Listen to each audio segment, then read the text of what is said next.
আজকে সবার প্রথমে নিয়মিকে নিয়ে কথা বলা যাক। তো নিয়মির যা সিচুয়েশান হয়েছে তার জন্য তো এখন তাকে খুবই কংগ্র্যাচুলেট করছে সবাই। আর আমাদের বিগ জিমকে কে ভুলতে পারে। জিমি উসোকে সবাই কংগ্র্যাচুলেট করছে, বলছে খুব ভালো কাজ করেছো, নিয়মিকে ছুটিতে পাঠিয়ে দিয়েছো, খুব ভালো খেলে দিয়েছে আমাদের জিমি উসো। কিন্তু এই কাজ জিমি উসো করেছে নাকি রিয়া রিপ্লি করেছে তা তো নিয়মি ভালো বলতে পারবে। তবে যাই হোক, শেষমেশ যা দেখতে পাচ্ছি নিয়মির টাইটেল রেন কিন্তু আমাদের জিমি উসোই এন্ড করলো। আর আমার সাথে তো এরকম অনেকবার হয়েছে যে ডাব্লিউডব্লিউই টিভিতে দেখছি, সেই সময় যখন কেউ থাকে না ঘরেতে তখন দেখতে পাচ্ছি যে খুব জোরদার লড়াই হচ্ছে, টেবিল ভাঙছে, চেয়ার ভাঙছে, চেন তালা দিয়ে লড়াই হচ্ছে, মাথা ফেটে যাচ্ছে। আর যখনই ঘরে বাবা মা বা কোনো আত্মীয় প্রবেশ করে তখন আমরা এরকম সিন দেখতে পাই, কেউ কাউকে কোলে তুলে রয়েছে, রিয়া রিপ্লি কাউকে পিন করছে, আর তারা ভাবে যে আমরা ডাব্লিউডব্লিউই দেখার নাম করে নতুন নতুন পজিশন শিখছি। আর এখানে বেকি লিঞ্চ নিয়মিকে একটা মজা করে টুইট করে লিখেছে, how irresponsible getting pregnant as a champion. মানে তুমি চ্যাম্পিয়ন হওয়া অবস্থায় কি করে এত ইরেসপন্সিবল হতে পারো আর প্রেগনেন্ট হয়ে যেতে পারো। এটা তো অফকোর্স সে মজা করেই বলেছে, একটু হিপোক্রেট হওয়ার চেষ্টা করেছে, কারণ এটা তো আমরা এককালে বেকি লিঞ্চের সাথেই দেখতে পেয়েছিলাম। আর এই নিয়ে এটা 3বার হচ্ছে যে আমরা দেখতে পেলাম চ্যাম্পিয়ন হওয়া অবস্থায় এই কারণে কেউ চ্যাম্পিয়নশিপ রেলিংকোয়েস্ট করছে। প্রথমে 2019 সালে মারিয়া ক্যানালিস করেছিল, যাকে আমরা চিনিও না, তার কাছে 24/7 চ্যাম্পিয়নশিপ ছিল। তারপর 2020 সালে করে বেকি লিঞ্চ, আর এখন এটা নিয়মই করেছে। আর ব্যাপারটা হচ্ছে যে নিয়মি যখন রিটার্ন করবে তখন কি সত্যি নিয়মি এখন যেখানে থেকে ছেড়ে যাচ্ছে সেখান থেকে শুরু করতে পারবে, আর তাকে কি সেরকমভাবেই বুক করা হবে? কারণ এখন যুগটা একটু চেঞ্জ হয়ে গেছে। আমরা ভিন্সের যুগের কথা বাদ দাও, ওটা তো যা হওয়ার হয়ে গেছে, কিন্তু ট্রিপল এইচের যুগে ফিমেল ডিভিশনের কী হাল বা মেয়েদেরকে কত সম্মান করা হয় সেটা আমরা খুব ভালো করেই জানি। এখন বলতে পারো ফিমেল ডিভিশন একদম ডেড হয়ে গেছে। নিয়মি স্টোরি লাইন একটু মজা আসছিল, কিন্তু নিয়মিও চলে গেল, রিয়া রিপ্লি ইউএসকে ওগুলো দিন দিন বোরিং হয়ে যাচ্ছে। আর তাছাড়া ডাব্লিউডব্লিউই থেকে যে সমস্ত সুপারস্টারদের রিলিজ করা হয় তাদের মধ্যে 80%ই হয় ফিমেল ডিভিশন থেকে। আর তার উপরে তোমরা অ্যালেক্সা ব্লিসের সাথে যেটা হতে দেখতে পেলাম সেটা তো খুব একটা ভালো নয়, তাকে আর আগের মতো বুক করাও হয় না। আর সব থেকে খারাপ তো কারমেলার সাথেই হয়েছিল। কারমেলা তো এখন ডাব্লিউডব্লিউইতেও আর নেই, তো কারমেলার সাথে খুবই বাজে ব্যবহার করে ডাব্লিউডব্লিউই তার ওই প্রেগনেন্সি নিয়েই। তো সেটা থেকে বোঝা যাচ্ছে যে এখন খুব একটা তো ভালো হাল চলছে না, আর এটা খুব একটা ভালো চোখে দেখা হয় না ডাব্লিউডব্লিউইতে এই মুহূর্তে। তো নিয়মি কি আবার 1 বছর পর কিংবা 1.5 বছর পর রিটার্ন করার পর তার আগের জায়গা ফিরে পাবে কিনা, এতে যথেষ্ট সন্দেহ রয়েছে। আর এর পরের নিউজটা আমাদের এইচবিকে শন মাইকেলসকে নিয়ে রয়েছে। তোমরা তো শন মাইকেলসকে দেখেছো হাঁটার সময় কিরম করে হাঁটে, বোঝাই যাচ্ছে যে পায়ে কিছু একটা প্রবলেম রয়েছে। আর এখন তাকে ডবল নি রিপ্লেসমেন্ট সার্জারি করাতে হবে, মানে দুটো পায়েতেই অপারেশন হবে, নি রিপ্লেসমেন্ট সার্জারি। সেটা এখন অফিসিয়াল হয়ে গেছে, মানে এটা অনেক দিন ধরে ট্রিটমেন্ট চলছিল আর এখন এটা করাতে হবে। আর এই নিউজটা তার বন্ধু কেভিন ন্যাশ বাইরে এনেছে, মানে সেই এটা প্রকাশ করে। আর ক্যারিয়ান ক্রসের একটা ইন্ডি রেসলিং প্রমোশনে অ্যাপিয়ারেন্স কনফার্ম হয়ে গেছে। রাসেল প্রো নামে একটা প্রমোশন রয়েছে, ইন্ডি রেসলিং প্রমোশন, সেখানে ক্যারিয়ান ক্রস অ্যাপিয়ার হতে চলেছে 21শে সেপ্টেম্বর। আর ক্যারিয়ান ক্রস কী করেছে, তার একটা নতুন থিম সং বানিয়েছে সে নিজে, এটা সে তার ইউটিউব চ্যানেলেতে ছাড়ে।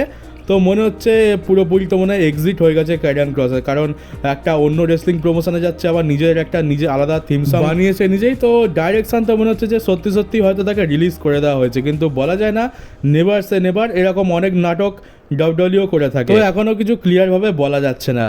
আর তোমরা জেনে অবাক হবে যে এই যে ক্ল্যাশ ইন প্যারিসে রুসেফ ভার্সেস সেমাসের ম্যাচ হতে চলেছে, প্রায় 3 বছর পর সেমাস আবার কোনো প্রিমিয়াম লাইভ ইভেন্টে একটা সিঙ্গলস ম্যাচ লড়তে যাচ্ছে।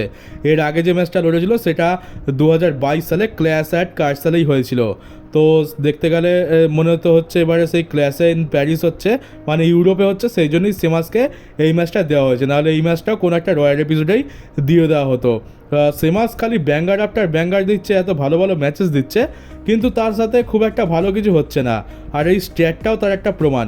শেষ যে ম্যাচটা সে লড়েছিল প্রিমিয়াম লাইভ ইভেন্টে, তখন গান্থার চ্যাম্পিয়ন ছিল, আর তখন তার টাইটেল রেন সবেমাত্র শুরু হয়েছিল। তো বুঝতেই পারছো কত পুরনো সময়ের কথা এটা।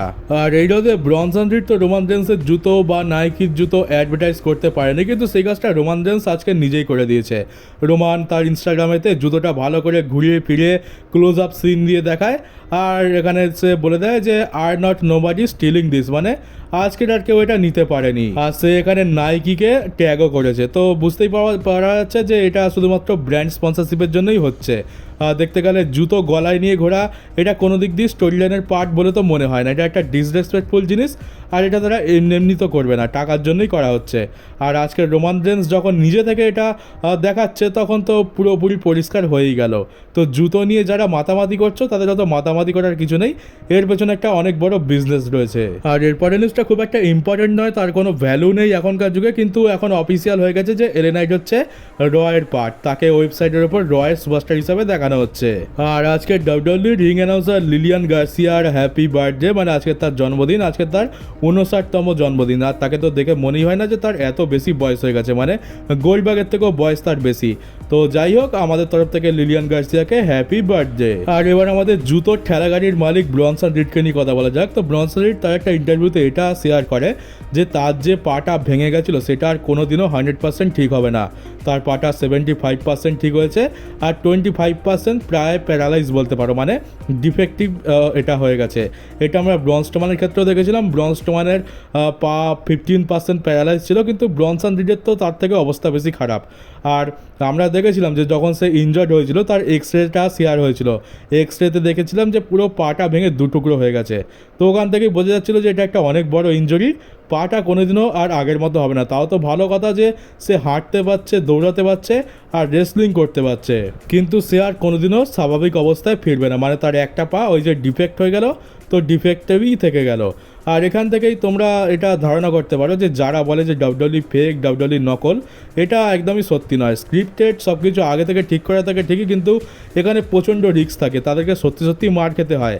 আর কেউ ইনজার্ড হয়ে যাচ্ছে, কারোর এমন এমন ইনজুরি হয়ে যাচ্ছে যে সে আর জীবনে কোনো দিন লড়াই করতে পারবে না, বা এমন ইনজুরি হয়ে যাচ্ছে যার ফলে তার জীবন পুরো চেঞ্জ হয়ে যাবে, সে স্বাভাবিকভাবে কোনো কিছু করতেই পারবে না। আর অনেকে তো মারাও গেছে এই কাজ করতে গিয়ে। তো এটা কোনো দিক দিয়েই নকল তো নয়। আর AEW তাদের একটা নতুন ট্রেডমার্ক ফাইল করেছে, ট্রেডমার্কের নাম হচ্ছে সেপ্টেম্বর টু রিমেম্বার। মানে সেপ্টেম্বর টু রিমেম্বার মনে হচ্ছে এইটা নিয়ে কোনো একটা প্রিমিয়াম লাইভ ইভেন্ট আসতে চলেছে, যেটা শুধুমাত্র সেপ্টেম্বর মাসেই আমরা দেখতে পাবো। সেই জন্যই নাম রাখা হচ্ছে সেপ্টেম্বর টু রিমেম্বার, মানে সেপ্টেম্বর মাসকে ভালো করে মনে রাখা হবে, এমন এমন জিনিস সেখানে ঘটতে চলেছে। তো এইটা এই বছরে তো মনে হচ্ছে আর হবে না, এটা হয়তো পরের বার থেকে চালু হবে। আর জন সিনা তার ইনস্টাগ্রাম অ্যাকাউন্টে সেথ রলিন্সের সেই money in the bank cash in করে ওয়ার্ল্ড হেভিওয়েট চ্যাম্পিয়নশিপ নিয়ে ঘোরানোর সেলিব্রেশনটা পোস্ট করেছে। এখান থেকে মেবি জন সিনা এটা টিজ করছে যে এবার হয়তো সে সেথ রলিন্সের সাথেও একটা প্রোগ্রাম করতে পারে, মানে একটা চ্যাম্পিয়নশিপের জন্য ম্যাচ লড়বে। আর বেশিরভাগ তো চান্স এটাই রয়েছে যে এই ম্যাচটা হয়ে যেতে পারে, আর যদি হয় তো সেথ রলিন্সকে হয়তো পুশ করার জন্যই জন সিনা আসবে, মানে যেমনটা সাধারণত হয়ে থাকে। কিন্তু শকিং জিনিসের কথা আমরা বলে থাকি, তো শকিং জিনিস কী হবে বলা যায় না। জন সিনা হয়তো সেথ রলিন্সকে কোনোভাবে হারিয়ে দিয়ে চ্যাম্পিয়ন হয়ে গেল, আর সে হয়ে গেল 18 টাইম চ্যাম্পিয়ন, যেটা আমরা কেউ কোনো দিন ভাবিও নি।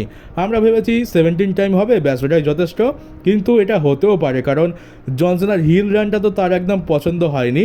সে চেয়েছিল যে ফেস হিসাবে চ্যাম্পিয়নশিপ জিততে, আর 18 টাইম চ্যাম্পিয়ন হওয়া এটা একটা অনেক বড় জিনিস। তো আমরা শকিং মোমেন্টের কথা বলে থাকি, তো মেবি শকিং মোমেন্ট ক্রিয়েট করার জন্য দেখা গেল তো আচমকা জন সিনা চ্যালেঞ্জ করে দিল সেথ রলিন্সকে, আর তারপর কোনোভাবে জিতেও গেল, কারণ সেথ রলিন্সের তো শত্রুর অভাব নেই।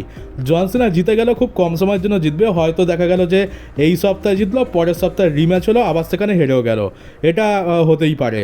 কিন্তু এটা হবে কি না বলা মুশকিল, কারণ ট্রিপল এইচের সাথে জন সিনার সম্পর্ক খুব একটা ভালো তো নেই।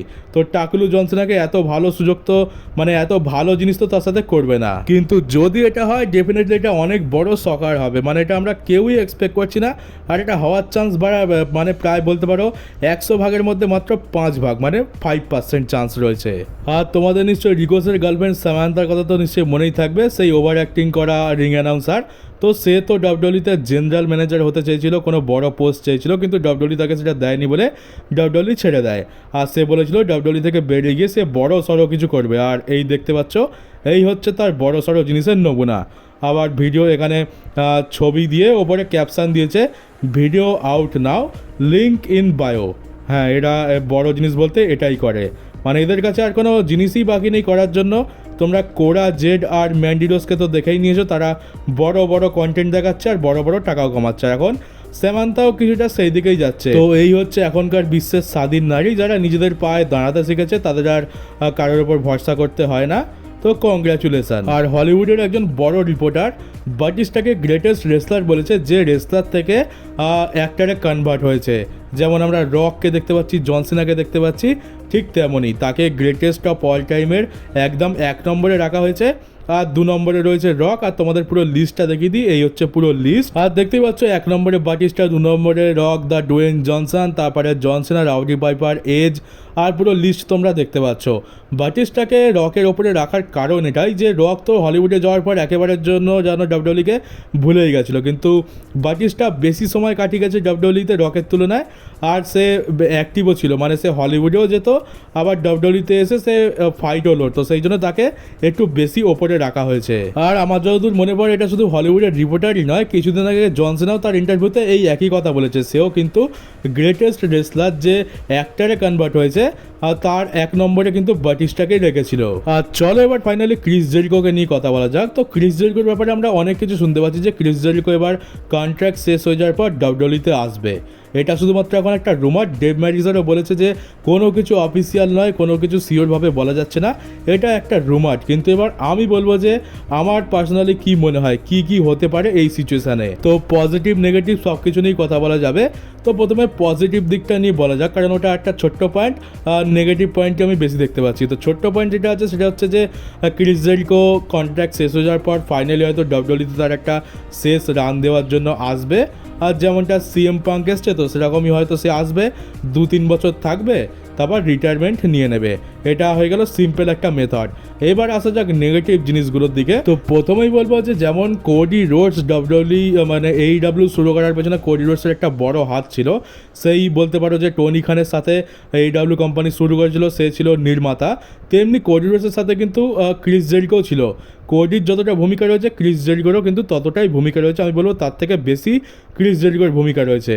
সে অথরিটি ফিগারেই ছিল, স্টোরি লাইন বানানো, কী করে কোম্পানি গঠন করা, সব কিছু সেই করেছিল। আর যেহেতু ক্রিস জেরিকো একটা অনেক বড় নাম, তাই AEW কোম্পানিকে অনেক বড় অ্যাটেনশানও এনে দিয়েছিল। তো এবার প্রশ্ন হচ্ছে যে সে AEW কোম্পানির নির্মাতা হওয়ার নির্মাতা হওয়ার পরেও কী করে সে ডাব্লিউডব্লিউইতে আসতে পারে। কিন্তু অপরদিকে দেখতে গেলে কোডি রোডসও তো সেইখানেই ছিল। কোডি রোডস যখন আসতে পেরেছে তাহলে ক্রিস জেরিকো কেন আসতে পারবে না? তো এটা একটা পয়েন্ট হয়ে গেল। এখানে আমরা পজিটিভ নেগেটিভ দুটোই দেখতে পাচ্ছি। এরপরে দ্বিতীয় পয়েন্টের ব্যাপারে কথা বলা যাক। তো সেটা হচ্ছে যে এমনটা হতে পারে যে AEWর সাথে তার কন্ট্রাক্ট শেষ হয়ে যাচ্ছে, আর ক্রিস জেরিকো তার কন্ট্রাক্টে বেশি টাকা পাওয়ার জন্য এমনটা করছে, সে টিজ করছে যে সে ডাব্লিউডব্লিউইতে আসবে। একসময় র্যান্ডি অর্টনের যখন কন্ট্রাক্ট শেষ হয়ে যাচ্ছিলো, সে এমনটা টিজ করছিল যে সে AEWতে যাবে, সে বেশি টাকা অফার পেয়ে গেছে। আর তখন ভিন্স ম্যাকম্যান বলে যে না র্যান্ডি অর্টনকে তো যেতে দেবো না, এটা আমারই তৈরি প্রোডাক্ট, তো একে আমি কোথাও যেতে দেবো না। তার ফলে সে র্যান্ডি অর্টনকে বেশি টাকা অফার করে আর র্যান্ডি অর্টন সাইন করে নেয়। এরকম ট্যাকটিক অনেকবার আমরা দেখতে পাই। বড় বড় স্টাররা এরকম কন্ট্রাক্ট শেষ হয়ে যাওয়ার সময় ওই রাইভাল কোম্পানিতে যাওয়ার টিজ দেয়, যাতে কন্ট্রাক্টে বেশি টাকা পেয়ে যায়। আসলে মন থেকে সে যে কোম্পানিতে আছে সেই কোম্পানিতেই থাকতে চায়। তো হতে পারে ক্রিস জেরিকো সেটাই করতে চায় যে সে AEWতেই থাকতে চায়, আর ডাব্লিউডব্লিউইতে যাওয়ার টিজ দেখে সে টনি খানের থেকে বেশি টাকা আদায় করতে চাইছে। এটাও একটা পয়েন্ট। আর 3 নম্বরটা সব থেকে বড় পয়েন্ট হচ্ছে যে ক্রিস জেরিকো আর ট্রিপল এইচের সম্পর্ক। ক্রিস জেরিকো আর ট্রিপল এইচের সম্পর্ক একদমই ঠিক নয়। এদের মধ্যে ব্যাক স্টেজেতে বহুত ঝামেলা হতো। আর এই যে বলি যে ক্রিস জেরিকোকে ট্রিপল এইচ দেখতে পারে না, ট্রিপল এইচ ক্রিস জেরিকোকে দেখতে পারে না, এর পেছনে কারণও তো অনেক রয়েছে। ব্যাক স্টেজেতে পলিটিক্স হতো, আর ক্রিস জেরিকোকে জানো ওই একটুতেই ঝামেলা করে। আমরা এমনকি ব্রক লেসনারের সাথেও ক্রিস জেরিকোর একটা ঝামেলা দেখতে পেয়েছিলাম। ক্রিস জেরিকো খুবই শর্ট টেম্পার্ড আর অল্পতেই রেগে যায়, তো ওই কারণে একটু ঝামেলাগুলো বেশি হয়ে যায়। তো ট্রিপল এইচের সাথে একই সিন। আর তোমাদেরকে কিছুদিন আগে বলেছিলাম যে মানি ইন দ্য ব্যাংকের কনসেপ্টটা ট্রিপল এইচের পছন্দ নয়, তাই triple H money in the ব্যাংকে অতটা গুরুত্ব দেয় না। আর সেটা কেন দেয় না? কারণ হচ্ছে মানি ইন দ্য ব্যাংকের আইডিয়াটাই ছিল আমাদের ক্রিস জেরিকো, সেই আইডিয়াটা ভিন্স ম্যাকম্যানকে দেয়, আর তারপর ভিন্স ম্যাকম্যানের পছন্দ হওয়ার ফলে এটাকে আমরা এত বড় হিসাবে দেখতে পাচ্ছি এখন। তো সেই জন্যই ট্রিপল এইচের এই আইডিয়াটা একদম পছন্দ নয়, যেটা ক্রিস জেরিকোর ক্রিয়েশন। আর শুধু এই একটা জিনিস নয়, এটা তো বড় জিনিস বলে আমাদের চোখের সামনে আমরা দেখতে পাচ্ছি। এরকম আরও অনেক ছোটোখাটো ঝামেলা হয়েছে যেগুলো হয়তো আমরা জানিও না। তো এদের মধ্যে সম্পর্ক তো খুবই খারাপ। তো সেই জন্য হয়তো ট্রিপল এইচের সাথে ক্রিস জেরিকো কোনোভাবেই কাজ করতে চাইবে না। আর তাছাড়া ডাব্লিউডব্লিউইর এখন যা হাল যাচ্ছে সেটা তো ক্রিস জেরিকো ভালোভাবে দেখছে। তো সে হয়তো এখানে আসতে চাইবে না, সে ভাববে যে ঠিক আছে আমি এইডব্লিউতেই থাকি, 9 মাসে 6 মাসে একটা ম্যাচ লড়বো, ওই ঠিক আছে, কম করে ভালো পরিবেশ পাবো আর ভালো বুকিং তো পাবো। ডাব্লিউডব্লিউতে গেলে আমার অবস্থাও সিএম পাঙ্কের মতো খারাপ হয়ে যাবে, আর তাছাড়া সিএম পাঙ্কের সাথেও তো ক্রিস জেরিকোর সম্পর্ক খুব একটা ভালো নেই। তো এই পয়েন্টগুলোর জন্য মনে তো হয় না যে ক্রিস জেরিকো ডাব্লিউডব্লিউতে সত্যিই আসবে, কিন্তু যদি সত্যিই চলে আসে সেটা আমি তো বলবো বেশ সারপ্রাইজিং, কারণ এত কটা নেগেটিভ পয়েন্ট থাকা সত্ত্বেও যদি ক্রিস জেরিকো চলে আসে সেটা সারপ্রাইজ ছাড়া আর কী বা বলবো। তবে শেষমেশ নেভার সে নেভার, আমরা জানতাম যে সিএম পাঙ্কের সাথেও ডাব্লিউডব্লিউর সম্পর্ক কীরকম, সে তো টাকলুকে দেখতেও পারে না, কিন্তু কি হলো, টাকার জন্য প্রেমের জন্য শেষমেশ তাকে আসতেই হলো। আর ট্রিপল এইচও মেনে নিতে বাধ্য হলো, কারণ তার কোম্পানি তো নয়, আর তার উপরে টাকা কামাতে হবে, বিজনেস করতে হবে, তো সিএম পাঙ্কের দরকার। এরকমই সিচুয়েশন আমরা ক্রিস জেরিকোর সাথেও দেখতে পেতে পারি, তো কিছুই না হওয়ার নয়। তো দেখা যাক, এই বছর শেষ হতে আর মাত্র 4 মাসেরও কম সময় বাকি। এই বছরটা শেষ হয়ে গেলে ক্রিস জেরিকোর কন্ট্রাক্টও শেষ, আর তারপরে 2-3 মাসের মধ্যে আমরা দেখতে পেয়ে যাব কি হতে চলেছে, এইডব্লিউতে থাকবে নাকি ডাব্লিউডব্লিউতে আসবে। তো চলো গাইজ, আজকের ভিডিও এই পর্যন্ত ছিল। কেমন লাগলো কমেন্ট বক্সে অবশ্যই জানিও। নতুন হয়ে থাকলে চ্যানেলটাকে সাবস্ক্রাইব করে নোটিফিকেশন বেলটাকে অবশ্যই অন করে দিও, আর ভিডিওটাকে শেয়ারও করে দিও। তো চলো, দেখা হচ্ছে এবার ডাব্লিউডব্লিউর নতুন একটা নিউজ ভিডিওতে।